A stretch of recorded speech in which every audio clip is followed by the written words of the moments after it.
और वो आरएसएस कोटे से बने हैं आरएसएस कोटे से नियुक्ति हुई है। ये तो चौंकाने वाला खुलासा भाई। आरएसएस कौन है? कोई जदयू के कोटे से बना है, कोई मुख्यमंत्री जी ने अशोक चौधरी के दामाद रहने के कारण बना दिया। और अब आरएसएस नियुक्तियां करेगा, कुछ दिन बाद आप आईएसआईएस से नियुक्तियां करवाइएगा क्या भारत में? सुबह सुबह अशोक चौधरी के एक बयान से सियासत गरमा जाती है। सुबह सुबह अशोक चौधरी ने सायन कुणाल और किशोर कुणाल को लेकर के बातें कही कि वो पहले उनके बेटे हैं, उनके दामाद बाद में। अब ऐसे में आपको बताएं तो आरएसएस कोटे का जिक्र अशोक चौधरी ने क्या किया कि इधर बयान जो है वो आने शुरू हो गए। कांग्रेस जो है वो तीखा प्रहार करते हुए कहती है कि आरएसएस कोटा क्या होता है। अब तो कुछ दिनों के बाद आईएएस और आईपीएस कोटा भी होगा, ये लोग जो हैं वो बहाली करेंगे।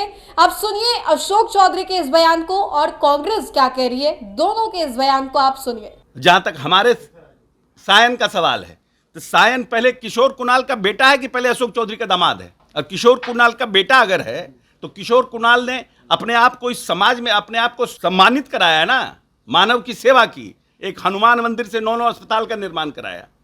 और वो आरएसएस कोटे से बने हैं, उनका अपना क्लाउट है, उनके अपने जान पहचान के लोग हैं। कोई जदयू के कोटे से बना है, कोई मुख्यमंत्री जी ने अशोक चौधरी के दामाद रहने के कारण बना दिया। जानकारी रखते नहीं है। देखिए, बिहार सरकार के कैबिनेट के एक वरिष्ठ मंत्री की यह स्वीकारोक्ति कि आरएसएस कोटे से नियुक्ति हुई है, ये तो चौंकाने वाला खुलासा भाई। आरएसएस कौन है? आरएसएस को जनता ने चुना है और अब आरएसएस नियुक्तियां करेगा, कुछ दिन बाद आप आईएसआईएस से नियुक्तियां करवाइएगा क्या भारत में? मतलब साफ है कि देश में संविधान खतरे में है और संविधान के ऊपर किसी को बैठाने की कोशिश की जा रही है। किसका हक मार रहा है आरएसएस? ये चौंकाने वाला खुलासा है और इस पर तो निश्चित तौर पर मुझे लगता है कि कोर्ट को सो मोटो लेना चाहिए।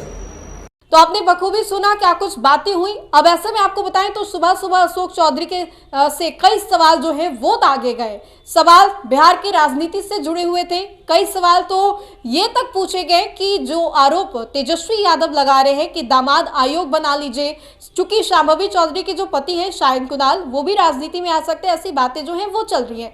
लेकिन अभी फिलहाल की स्थिति को देखते हुए जिस तरीके से अशोक चौधरी ने जवाब दिया, उन्होंने साफ तौर पे कहा कि अगर सायन कहीं भी है तो वो किशोर कुणाल का देन है, ना कि उनको जदयू से कहीं कुछ बनाया गया है, ना तो एलजेपीआर से। ये जो सवाल है वो बस ऐसे ही किए जा रहे हैं और आरएसएस कोटे का जिक्र होते ही सियासत जो है वो गर्मा जाती है। बयानबाजियों का जो दौर है उनके आरएसएस कोटे वाले बयान को लेकर के वो तेज हो जाती है। क्या कुछ कह रहे थे अशोक चौधरी और साथ ही साथ कांग्रेस के प्रवक्ता, ये हमने आपको सुनवाया। तो फिलहाल के लिए इस खबर में इतना ही। बहुत बहुत शुक्रिया।